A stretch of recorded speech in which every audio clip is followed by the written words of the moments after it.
Alright, what's wrong? Cafe 3 Finder here, and today we're gonna be talking a little bit more about the Killing Floor 3. Well then boys, today we're just gonna be playing some chill-ass Killing Floor 2, and I'm just gonna be talking about, is Killing Floor 3 doomed to fail, or will it flop? Now, Killing Floor 3, yeah, it's in a mixed bag at the moment, because a lot of people like it, and a lot of people, you know, actually hate it, and... for me personally, like I said, I haven't played it, so I can't tell you for sure, but I did watch, like, a couple of videos about the game. I don't want to, like, spoil all that much, I just, like, watched a little bit, because I was curious.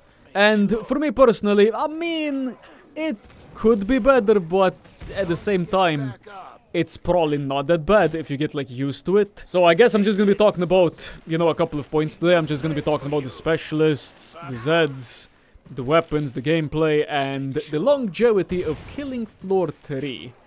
While simultaneously just trying to avoid the fucking Zeds, because, like, what the fuck, I can't even play this game for shit anymore. I mean, I can still, like, bash cancel Zeds. That's nice, but I can't hit the head for something. Oh my god. Bruh, boy. Got him good. So yeah, this is not a post-commentary, I'm actually playing and, you know, talking at the same time. So if I get distracted... that's why. I mean, fair enough, I picked the Firebug, so we Gucci. So let's go and talk about the specialists, because, I mean, those are the hot topic of Killing Floor 3. In Killing Floor 2, yeah, you do have 10 perks. You can play as any character. I'm currently playing as Anton Strasser as the Firebug. But in Killing Floor 3, if you want to play a commando, you're just gonna be forced to play Mr. Foster. If you want to play the Berserker, or should I say the Ninja, you're gonna have to be Nakata. Now, for me personally, I mean, I can get used to playing a character, you know, for that perk. I just can't stand their voice lines. I mean, the voice lines, as far as I've heard, they are cringe as fuck. So if I'm just gonna be muting the specialist voice lines... yeah, I think I'm gonna be fine. But if I can't mute them, yeah, it's gonna be a freaking disaster waiting to happen, boy. So yeah, that's pretty much all I have to say about specialists. I mean, would be better if they just, like, scrapped, you know, the whole specialist thing altogether, but I think they were way too far into development, and they couldn't do that, so it is what it is. I mean, that would also require them to make, like, more characters, and it's probably hard, or something, I don't know, boy. Because if they want to do, like, you know, cringe voice lines for, like, all of the characters, it's probably gonna take a long-ass time to do. If you're just gonna, like, mute them at the end of the day, it's not even worth it, man. Yeah, boy. Never mind. Can't even play anymore. I mean, it's been a while since I played Killing Floor 2.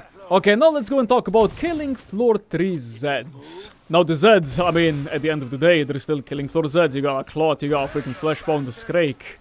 Now, they are a little bit different to, you know, Killing Floor 2 Zeds, which is not, you know, necessarily a bad thing, but the only thing I dislike about the Zeds are their animations. They just feel a little bit too, how would you say, snappy, like modernized, which is something I dislike. Now, that could be just me. I mean, some people probably don't even care about the animations, but for me personally, knowing how Killing Floor 2 started with, you know, these, like, smooth animations, you know, actually motion captured animations, and then looking at Killing Floor 3, yeah, it's, I just can't help but feel that it's, you know, a downgrade. But yeah, either way, the Zeds, they're, at the end of the day, kinda cool looking, ain't even gonna lie. But like I said, I have to play the game to see. And we're just gonna be moving on to the other topic, which are gonna be the weapons. Yeah, as little videos as I watched, yeah, the weaponry, I basically didn't tell the difference between some of them, because they just all look the same, you know, modernized, blocky looking weapons. Now, once you're gonna be in the game, you know, actually playing for, like, I don't know, 10 hours, you're probably gonna get, like, used to, like, every single weapon in that game. But they just feel a little bit bland, if that makes any sense, huh? That's, a quarterpunt and a scrooky skrook. Okay, time to shoot them up. Just like that. But yeah, man, weapons, they did say they're gonna make, like, modern weapons, you know, from the beginning, so that's what we pretty much expected. But they did say they're gonna make, you know, some real-life weapons as well, with, like, a twist, most likely. I mean, if they just, like, do an AK-47, I mean, it's gonna be my type of shit. But if they're just gonna be, like, sticking to, you know, sci-fi type of shit, yeah, it's just gonna be bland. I mean, that shit's like always bland. And speaking of bland, let's go to the gameplay. Not sure why I just like transition it like that, because the gameplay didn't actually seem all that half bad, to be completely honest. I mean, multiplayer, I mean, you got specialists in the game, so yeah, I mean, the gameplay is like more multiplayer oriented, but you can still play it solo and it's probably gonna be like very freaking pog. But it's more meant for multiplayer, because you got like, you know, specialists helping one another, you got like the sharpshooter, the medic, the demolitionist support. So yeah, multiplayer definitely gonna be fun. Hopefully. I mean, they can like mess it up royally, but guess we're gonna have to wait and see. Now, in Killing Floor 2, a lot of people were complaining that, you know, the firebug, the demolitionist, stuff like that, yeah, those were chaotic perks, and that Scrake is doing some shenanigans. So yeah, chaotic perks, a lot of people dislike them because, I mean, they just like want to click some heads, and, you know, the firebug said no, and the demolitionist said no. So a lot of people resorted to, you know, going private servers and modding to remove those perks, or just like ban them altogether. But for me personally, I don't really care about just playing precision perks in Killing Floor, because at the end of the day, we're just like shooting AI. It's not like a freaking esports PvP type of game. I just want to have fun. So if Killing Floor 3 is gonna be fun, I mean epic. Okay, autofill my shit, and we should be kinda good.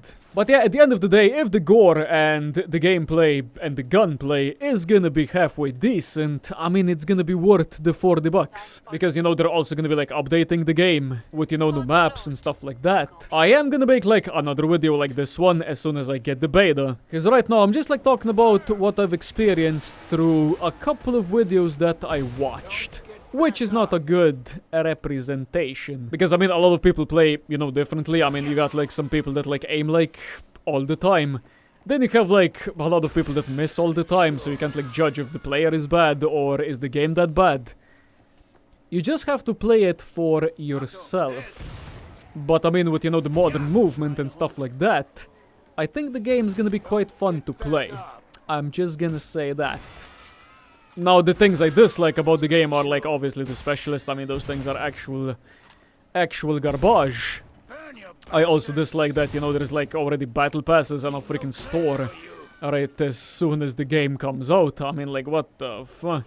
But, I mean, that's, like, the modern gaming industry, so it is what it is. I mean, the developers need money. They get money through microtransactions, and they're happy, and the players are either happy with the content they put out, or they just get their money and dip. I mean, that's literally how it is. It is what it is. I mean, a lot of games do that. So yeah, they just like followed the trend. Would be 80% better if specialists were not specialists. They were just perks. If they were just perks, I mean. Because, like, why? They're just like not even needed. And as far as I know, the only reason to pick a specialist is for his, you know, ultimate ability. Because you can just, like, play any weapon you want, you don't, like, get any bonuses, I don't think. So yeah, kind of weird. Kind of weird if you ask me. So yeah, the grand question, is the game gonna flop? I don't think it will. It all depends how many people actually omega dislike it.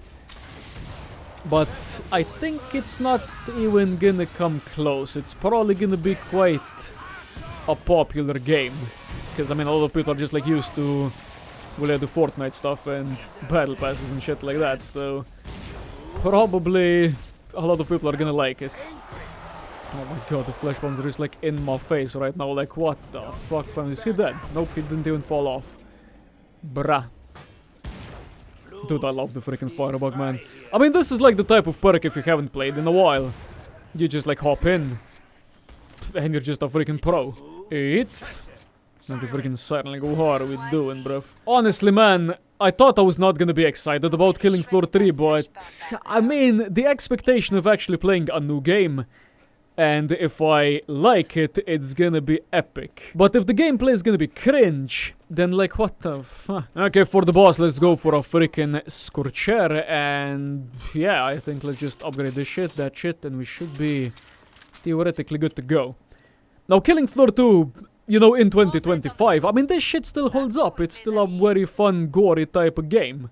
Oh, we got the page here, okay? But yeah, man, Killing Floor 2, if you want like a cool-ass freaking zombie game, it's still gonna be quite nice. Most likely. Oh my god, what's my man doing over there? Yeah, just one pillar in between, and my man is gonna be dying. Oh my god, patriarch, fam. What are we doing? I mean, man's as easy as always as hell not. Okay, they're just double checking, cause you never know. So what are my final thoughts about Killing Floor 3? Like I said, I have to play it to confirm, but at this point in time, I am excited to try it out, at least. I'm gonna give like a proper review once it's gonna be coming out.